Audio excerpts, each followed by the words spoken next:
Uma entrevista ao podcast Política Real, o ex-governador de São Paulo, João Dória, afirmou que se fosse presidente do Brasil, não receberia aqui um ditador.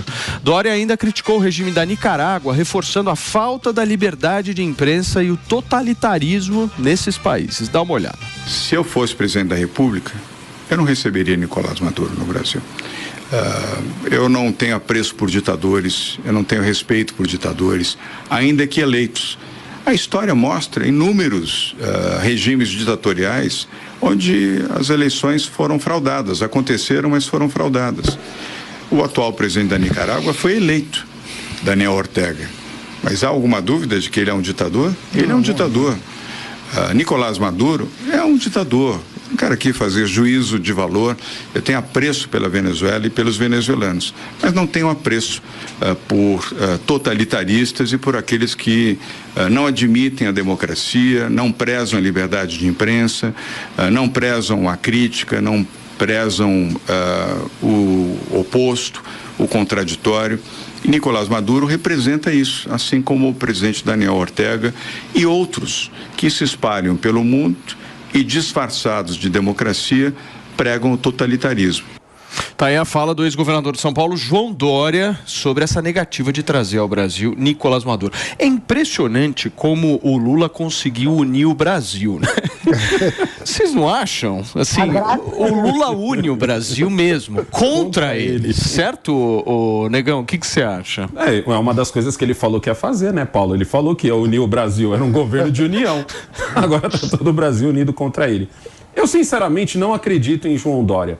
É muito fácil ser um engenheiro de obra pronta, certo? Não chegou nem a conseguir concorrer à eleição e agora a gente vem aqui a público e diz que não receberia Nicolás Maduro, é o que obviamente o pessoal de direita vai gostar de ouvir. Mas o problema não é o Lula receber o Nicolás Maduro. Eu, sinceramente, não vejo um problema nisso. Ele, querendo ou não, é o ditador presidente, entre aspas, né? Porque o pessoal anti-horário adora dizer que ele foi eleito democraticamente, mas nós sabemos que não. Mas ele é o líder daquele país que é vizinho a gente aqui. E, tipo assim, é para onde os venezuelanos fogem? É para onde? Pro Brasil. Aí eu pergunto para você de casa, meu amigo, pro camarada resolver fugir do seu país e vir pro Brasil é porque a situação do país dele tá muito feia. E ele vem pro Brasil. Então a gente tem mesmo que ter alguma relação com a Venezuela. O que a gente não pode ter é uma relação de Lula e Maduro. Isso é muito bom deixar claro, porque o Lula adora dizer que as pessoas no Brasil têm... tem preconceito com a Venezuela. Não, muito pelo contrário. Eu vou dar um ótimo exemplo aqui que recentemente foi rechaçada, que é a cidade de Curitiba.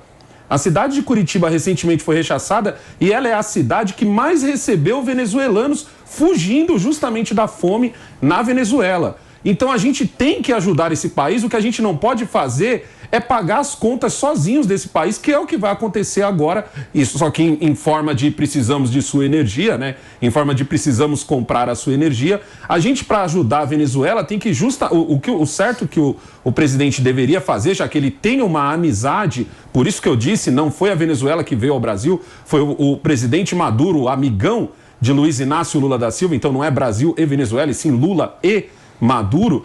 Tem que convencer o presidente Maduro a transformar o país dele numa democracia real, que abra mercado e que o seu próprio povo não precise ficar dependente do Estado. Aí o mano, obviamente, vai falar muito melhor do que eu sobre isso, entendeu? Como que a gente vai pedir exatamente pro Lula, que o Lula peça ao Maduro uma coisa que até ele está querendo, que até ele está querendo que seja feita no Brasil, que é justamente ter as pessoas dependentes do governo.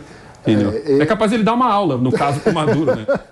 Pois é, e foi o que ele tentou fazer, né? Eu concordo que o problema não é receber o Maduro para uma reunião. Festa, né? Exato. A pompa. Até porque não foi só o Maduro que veio para a reunião, né? Tivemos presidentes de vários países sul-americanos aqui, mas só o Maduro teve a festa que teve e teve uma entrevista, um pronunciamento ao mundo ao lado do Lula, onde o Lula tentou dar aula pro Maduro sobre como mudar a narrativa. Mas, mano, isso aí é posicionamento, hein? O Lula...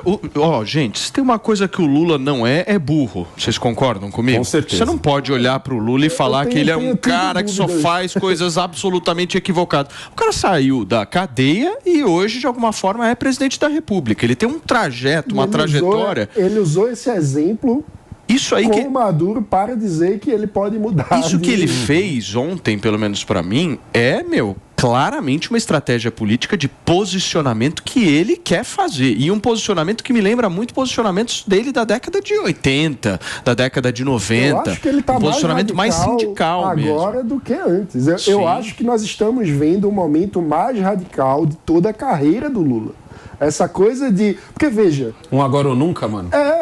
Parece que... A sensação que eu tenho é que, a essa altura da vida, com a idade que ele tem, ou seja, sem grandes perspectivas de futuro, ele está pensando no aqui e agora, diante de toda a história que ele teve, ele está num modo meio de imposição do próprio poder. É como se o grande objetivo dele no exercício da presidência hoje não fosse articular mudanças políticas de política pública com o Congresso, não fosse reconstruir políticas públicas que ele acha importantes. Parece que o grande empenho dele é por mostrar que ele deu a volta por cima dessa trajetória da prisão até a presidência e que agora ele está poderoso. Porque o que explica, diante de um cenário em que o desafio político dele é construir uma coalizão no Congresso Nacional que tem uma maioria de centro para a direita, sim, o que explica radicalizar a ponto de tentar dar aula de narrativa para o ditador da Venezuela, que é um tema que tem dividido, que na verdade une o Brasil no polo oposto. Eu vou